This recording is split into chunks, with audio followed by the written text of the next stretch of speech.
अस्सलाम वालेकुम। I hope that all of you are fine, doing very very great. This is talk from Mahir Javed. तो आज की जो वीडियो है लेक्चर बेस्ड वीडियो है और कंटिन्यूटी है पार्ट 1 की, जिसमें हमने यूटीआई को डिस्कस किया था। यूटीआई की पैथोफिजियोलॉजी क्या है, क्या कॉज है उसका, किस तरीके से होता है, किस जगह पे होता है, सारा उसके लिए आप पार्ट 1 को जो है वो देख सकते हैं। यहाँ पे हम थोड़ा सा डिस्कस करेंगे यूटीआई क्या होता है, और मेन हमारा जो इसके अंदर एक गोल है जिसको हमने अचीव करना है, वो हमारा यूटीआई की मेडिकल मैनेजमेंट और न्यूट्रिशन मैनेजमेंट है। यानी कि मेडिकल न्यूट्रिशन थेरेपी उस पेशेंट को जिसको यूटीआई हुआ है आप क्या देते हो, और मेडिकल मैनेजमेंट क्या होता है। देखो, यूटीआई यूरिनरी ट्रैक्ट इन्फेक्शन आपको नाम से क्लियर है सारे का सारा कि आपके यूरिनरी ट्रैक्ट के अंदर कहीं इन्फेक्शन हुआ है, आपकी किडनीज के अंदर इन्फेक्शन हुआ है, यूरेटर्स में हुआ है, ब्लैडर में हुआ है, यूरेथ्रा में हुआ है, कहीं पे भी कोई इन्फेक्शन अगर हो गया तो वो यूटीआई ही कंसिडर होता है। फिर आपका जो यूटीआई है वो मोस्टली आपके लोअर पार्ट के अंदर जो है वो बहुत ज़्यादा कॉमन होता है। ठीक है, ज़्यादा डिटेल आप मेरे पार्ट 1 लेक्चर के अंदर देख सकते हो। ठीक है, जिस तरीके से भी है मैंने आपको बताया कि आपकी किडनीज के अंदर भी हो सकता है, आपके यूरेटर में, ब्लैडर में, यूरेथ्रा में, किसी भी जगह के ऊपर अगर आपको कोई इन्फेक्शन है तो that will be considered as the urinary tract infection. ठीक है, मोस्टली आपका लोअर पार्ट के अंदर होता है, यूरेथ्रा के अंदर, ब्लैडर के अंदर ज़्यादा, जहाँ पे बैक्टीरिया की एक्यूमुलेशन होती है और वहाँ पे आपको इन्फेक्शन कॉज हो जाता है। अब मेन चीज़ जो है जिसको हमने डिस्कस करना है, जो हमें थोड़ी सी पता होनी चाहिए मेडिकल मैनेजमेंट और न्यूट्रिशन मैनेजमेंट से पहले, कि इसकी क्लासिफिकेशन कैसे होती है। जिस तरीके से सिस्टाइटिस है, यूरेथ्राइटिस है, पायरोनेफ्राइटिस है, ये वो सारी हैं। अगर आपकी किडनी में हुआ फिर हम उसको क्या कहेंगे, अगर आपके ब्लैडर में हुआ तब उसको क्या कहेंगे, यूरेटर्स में, यूरेथ्रा में हुआ फिर हम उसको क्या कहेंगे। तो ये सारी सी क्लासिफिकेशन है। ये पढ़ना इसलिए इंपॉर्टेंट है ताकि आपको थोड़ा सा आगे आने वाला लेक्चर जो है वो डिटेल में समझ आ जाए। ठीक है, अब हम इसका मेडिकल ट्रीटमेंट देखते हैं कि मेडिकल ट्रीटमेंट के अंदर हमें क्या फर्स्ट लाइन ऑफ डिफेंस है, क्या चीज़ बेसिकली होगी इसको ट्रीट करने के लिए।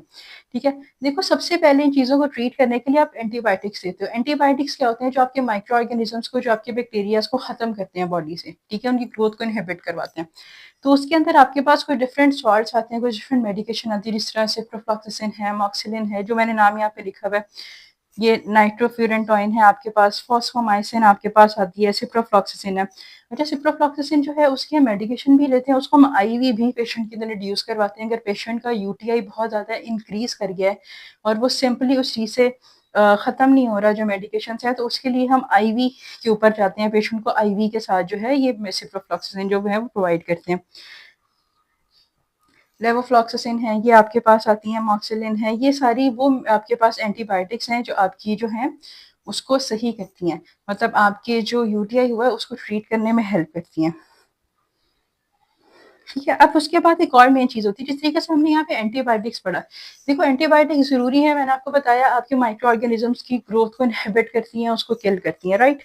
अब एनाल्जेसिक्स और एंटीपायरेटिक, ये वो वाली मेडिकेशन हैं कि पेशेंट को अगर यूटीआई जो है वो बहुत ज़्यादा इंक्रीज कर गया पेशेंट का, ठीक है, अगर पेशेंट का यूटीआई जो है वो इंक्रीज करता जा रहा है, उसका ट्रीटमेंट नहीं हो रहा, तो यूटीआई के साथ हमें दूसरे सिम्टम्स नजर आएंगे। जैसे पेशेंट को फीवर एंड चिल्स होंगे, पेशेंट की जो है पेन होगी उसकी बॉडी के अंदर, उसको स्पेसिफिक पार्ट में जहाँ पे आपको हुआ हुआ इन्फेक्शन हुआ है, फॉर एग्जाम्पल किडनीज में है, ब्लैडर में है, कहीं पे भी है, तो वहाँ पे दर्द होगी। उनको उनके मैनेजमेंट के लिए जो हम मेडिकेशन लेते हैं उनको हम कहते हैं एनाल्जेसिक्स एंड एंटीपायरेटिक, ये मेडिकेशन थेरेपी। ठीक है, अब एक स्पेशल पॉपुलेशन आती है।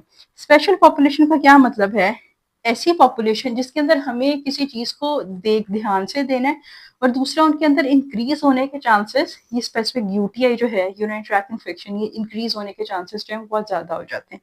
जैसे प्रेगनेंसी के अंदर आप यूटीआई अगर हो गया है, उसमें होता है, ठीक है, उसके अंदर यूटीआई हो गया, पेशेंट को जो है वो दे रहे हो, एंटीबायोटिक्स दे रहे हो, लेकिन कुछ ऐसी एंटीबायोटिक्स हैं कि आप उसको इतना ज़्यादा नहीं दोगे, उसकी एक स्पेसिफिक डोज है, आप उसको प्रोवाइड करोगे इन मेडिकेशन के अंदर से, इन ड्रग्स के अंदर से। तो क्या होगा, अगर हम पेशेंट को बहुत ज़्यादा एंटीबायोटिक प्रोवाइड कर देंगे तो उसके साथ मेन इशू ये होगा कि बेबी की इम्यूनिटी जो है वो कॉम्प्रोमाइज होगी अलॉन्ग विद द मदर। उसके बाद डायबिटिक पेशेंट, डायबिट जो है आपके पेशेंट्स हैं डायबिटिक, उनके अंदर होने के चांसेस बहुत ज़्यादा होते हैं, इसलिए क्योंकि इनकी बॉडी में ग्लूकोज का लेवल रेज रहता है हर वक्त ही। So for that particular reason आपकी जो बैक्टीरिया हैं वो इजीली उस ग्लूकोज के ऊपर फीड ऑन कर सकते हैं और चांसेस इंक्रीज हो सकते हैं। ठीक है, और फिर रिकरेंट यूटीआई ये होता है कि एक पेशेंट है, उसको यूटीआई हुआ, हमने उसको मेडिकेशन दी, हमने उसको एक स्पेसिफिक प्लान दिया जो यूटीआई का था और उसके अंदर उसकी सारी ट्रीटमेंट जो है वो हो गई, लेकिन यूटीआई के चांसेस होने के दोबारा से होते हैं। अगर एक पेशेंट में हुआ, उस पेशेंट में यूटीआई होने के चांसेस जो हैं वो ज्यादा होंगे as compare to the person जिसको पहले नहीं यूटीआई, राइट। अब हमारे पास ये तो सारी हो गई मेडिकल मैनेजमेंट कि हम उसके अंदर कौन सी मेडिकेशन देंगे, क्या आपके पास जो है वो स्पेशल पॉपुलेशंस आती हैं। अब we have main goals. Main goals के अंदर क्या चीज़ है कि यूटीआई जो है, ये जो आपका यूरिनरी ट्रैक्ट इन्फेक्शन है, इसकी मैनेजमेंट हम मेडिकली भी कर रहे हैं, हम न्यूट्रिशनली भी कर रहे हैं, राइट। तो उसके अंदर आपको सबसे पहला जो काम करना है that is support to the immune system. आपको अपने इम्यून सिस्टम को, क्योंकि जब तक आपका इम्यून सिस्टम स्ट्रांग नहीं होगा, ऑब्वियसली आप जो हो, आपकी बॉडी इम्यूनिटी नहीं लेके आ रही, आपका जो इन्फेक्शन है it increases to a level के पेशेंट को इमरजेंसी के अंदर जाना पड़ सकता है, ठीक है, हॉस्पिटलाइज हो सकता है पेशेंट अगर अपने यूटीआई को मैनेज नहीं करते। देन यूरिनरी फ्लो को प्रमोट करना। अच्छा, यूरिनरी फ्लो को इसलिए प्रमोट किया जाता है कि आपकी जो बॉडी है उसके अंदर से बैक्टीरिया वो फ्लश आउट होते जाए। That is basically the main reason, ठीक है, कि हम यूरिनरी फ्लो को ज्यादा करवाते हैं पेशेंट्स को। Most of the times diuretics भी दिए जाते हैं, ठीक है। फिर वही चीज कि आप बैक्टीरिया को फ्लश करवाना, रीअकरेंस को। मेन हमारा गोल जो है वो होगा बीइंग अ डॉक्टर, ये होगा कि आपने रीअकरेंस जो है उसको रोकना है। यूटीआई की रीअकरेंस पेशेंट का ना हो। पेशेंट आपके पास आया, आपने उसको सारी जो थेरेपी है वो प्रोवाइड की, थेरेपी प्रोवाइड करने के बाद आपका पेशेंट जो है आफ्टर 1 वीक और 2 वीक उसको दोबारा से यही पर्टिकुलर डिजीज हो गई है, तो उसको आपने रोकना है, उसको आपने अच्छे तरीके से ट्रीट करना है, ठीक है। यूटीआई में जो टेस्ट हैं, जो डायग्नोसिस हैं, वो पार्ट 1 के अंदर है, डिटेल में है, वहां पे आप जाके देख सकते हो। और एलिवेट डिस्कम्फर्ट। अब एलिवेट डिस्कम्फर्ट का मतलब क्या है, जहाँ पे मैंने आपको ये बताया कि हम एंटीपायरेटिक्स और एंटी एनर्जेटिक्स सॉरी एनर्जेटिक्स आपको प्रोवाइड करते हैं। ये क्यों प्रोवाइड करते हैं? ताकि पेशेंट को डिस्कम्फर्ट ना हो।